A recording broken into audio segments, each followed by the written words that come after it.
hello ma'am good morning दो अयुक की मतलब मैम दुख था कोना लोरे थबा तो जो बान थोंगद्रबनी तो मचा थोइबिना निगाय तबदो मांदान हावे ngamiba do jiba as thongurani kai tawya dana sigi blog se minasinya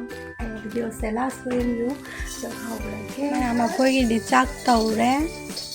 do ikubo ki cha piura ke cha lon loire जा लो रखो ना सब मना दे रहा तो ये मैं चेंज जो करा खाएगा तो पलाई तो ना सीसे ए खरा फी जो तो ये तो ये ना तो ये नाइट ही हाने क्या बंद ले बेदो मचा तो भी का स्पोर्टिंग नो मायना मागी ना फ्रॉक मचा तो भी ना फ्रॉक नो मायना तो भी ये तो ये ना से को मैं हम संग दी तो रखे तर बांजो जाना कोना फेंग ना थमा कोना मलो है चेंज खैरम मगे दो है फी तो को जाबरे हेंगे मैं हम चेंज खरीदू रहे मैं हम चेंज जो खाइए तौरे बस का मचा थोड़ी भी जाओगे दोसी से सिकेनो से ब्राइट मचा से भी थन खाई चल ले दोनी दो नसीदी में हम सजना से निम्बोक ना में हम हेक चले लेगी दौरे ना दोसी से इरोल नहीं बारोगदा मैं मुझे फी से तू गया पुथोरे सी नाइटी से इहन हल लिया भाई फफरी सिसु ऐना नाइटी से सेनिंग दबको दुना सिसे मचा थोई बिगीगा ममागीगा टॉप बिगी फ्रॉक तो बिरनी दो मागी आई सुम स्पोर्टिंग अयुंदा लिना नबको सिसुने फफरी फी से को सी फ्रॉक तो दी सिसु फ्रॉक ने बा दोसी से स्पोर्टिंग के काक्टू संगे सुम अयुंदा लिना नबा दो एंग से को मैम अतो कपला आगे मेजर तो ना मचा थोड़ी के हाथ तू गे दो मागी से हाथ तू नहीं है भाई को तो मचा फ्रॉक नो स्लीवलेस सुम सिगा पिटा की बदो भी है कपला आगे मैम भी से कटिंग दायरा मैम दा नहान की वीडियो नुआइना फने कइना सावा कलेक्शन नाइदी येंगे आइना वीडियो कमेंट तौरे यादो दो खरा उड लगे खरा उड लगे को मैम फने पिदुक सेट ओइना दि सादरी फने की मैम सारे मैम कोना दो फना जाम न सुमन करे दो खरा मलै खंगे क्या मोइगनी दो उलके मैम फने तरा से पुथोरे तो उलके फजना मम तौना मोइरांग के का से सिगा लेरे को फने तरा खस से पुथोरे तो अते की अमन के का सो मैम लेरे दो दे उला रगे को तो हन्ना लेबा से तरा खस से मैम उलके सो तो मोइरांग से फजना तो उलके फजना कमेंट तबेरो सी फने से ऑरेंज कलर दे ब्लू कलर दा सी से केनोगा हापे अबैना चुमकीगदो दो कोयला साबनिना मोइरांग से खरा फजबा वालेबा कोयला हेगलतपगिने अपने इना सिगना पर्पल कलर लेरे सिगा ब्लैक कलर ना मोइरांग को सिसे सिना चरोई ममैया को सिदु फजबा नाम सिदि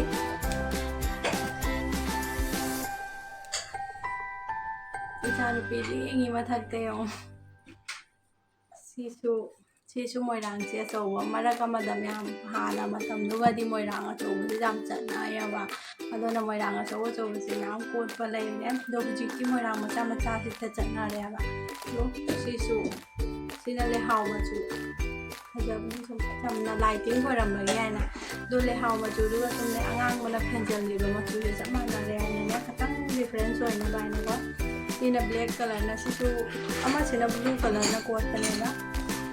सिना सम ब्लैक ना को सल्ले मपान दे सम ब्लू होरी इना मोरांग से फजबनी तो वेना सिगना रानी कलर हायगा सिसु सरोय ममई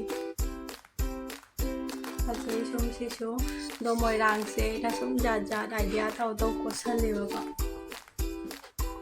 तरोय मम्मई की मोइरांग सुमाइना होइना बनिया मथक से मयाई से सुमाइ होइदेबा सुम एना मयाई से फ्लास मोल हाफले दिसे सिसिना हैखा मसु हाइगद्रा जम मपान से फुदो मजाम फजबनी सिसे जाम पाउरे सिसे मजु जे इदनेबा मोइरांग से सुने एकदम फजारे परफेक्ट होइबनियाबा ꯑꯗꯨꯒꯩꯗꯤ ꯃꯌꯥꯝꯁꯤꯗꯤ ꯑꯁꯨꯡꯕ ꯐꯅꯦꯛꯅꯤ ꯑꯁꯨꯡꯕꯗꯁꯨ ꯃꯣꯏꯔꯥꯡ ꯀꯣꯠꯁꯤꯜꯂꯦ ꯁꯤꯁꯦ ꯑꯩ ꯁꯦꯠꯅꯗꯦ ꯀꯌꯥ ꯁꯨꯝ ꯆꯠꯊꯣꯛ ꯈꯣꯠꯊꯣꯛꯄꯗ ꯁꯦꯠꯅꯕ ꯍꯥꯏꯅ ꯍꯟꯅ ꯊꯝꯃꯦꯕ ꯁꯤꯁꯨ ꯐꯖꯕꯅꯤ ꯌꯥꯝꯅ ꯆꯨꯝꯀꯤ ꯂꯣꯏ ꯍꯥꯞꯄꯤꯅꯤ ꯆꯨꯝꯀꯤ ꯍꯥꯞꯇꯕ ꯌꯥꯎꯗꯦ ꯆꯨꯝꯀꯤ ꯌꯥꯎꯕ ꯉꯥꯛꯇꯅꯤ ꯁꯤꯁꯨ ꯑꯁꯨꯡꯕꯅꯤ ꯁꯤꯁꯨ ꯑꯆꯧꯕ ꯃꯣꯏꯔꯥꯡꯁꯤꯡꯁꯦ ꯍꯥꯟꯅ ꯆꯠꯅꯕꯅꯤꯅ सिदी उल्ली सिसु ताजमहल मंगा हाइगद्रा करी हाइबो खंदे सिसु फजै सिदी मोइरांग से क्या उदरे सिसु मोइरांग के फजबनी हमारे डिजाइन से सिदी म्याम दसु उत करे ना म्याम हेलो बना म्याम मुझे फी दुखा लगे अच्छा सु मार्केट चलू ना हले पाना फी मुखागी मुझे सीतनी दो अतई जो अमन में म्याम नहीं दुला रे वीडियो दुला सांग रही 3 मिनट होएरे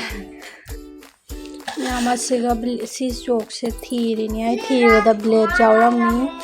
लेना सी से जावदी जावरम दे से सिला इगा तोले तो थार के मचा थोड़ी सी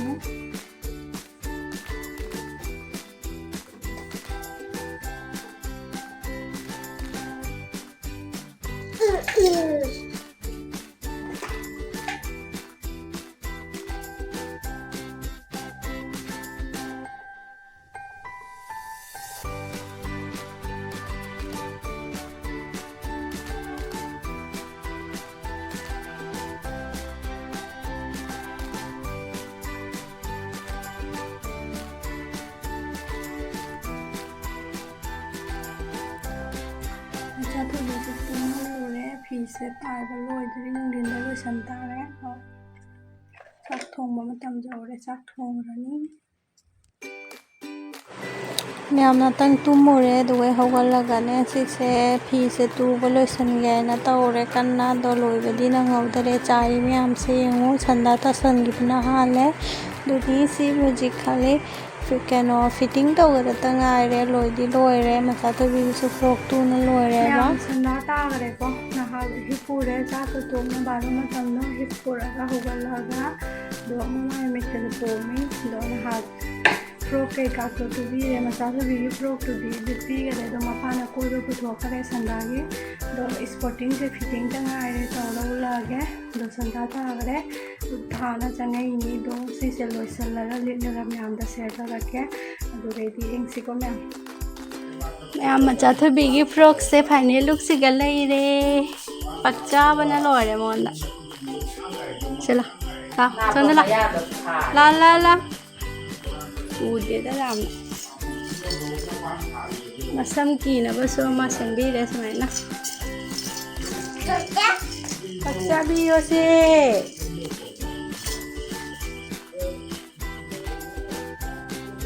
पापा करो से पापा ममांग से समाइना डिजाइन हापी रे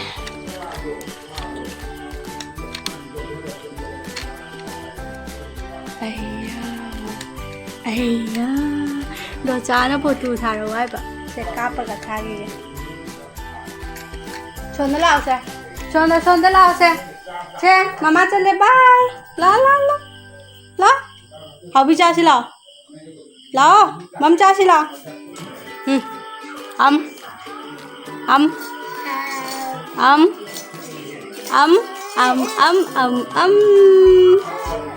chào re अय्या chào re अय्या मच्छी भागे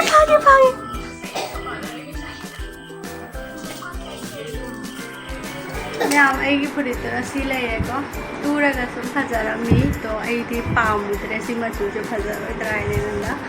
सि ही दुमाइ तौरे सिंपल लनी दा म्याम सुमाइना सिगा टेकिंग अनि का फारे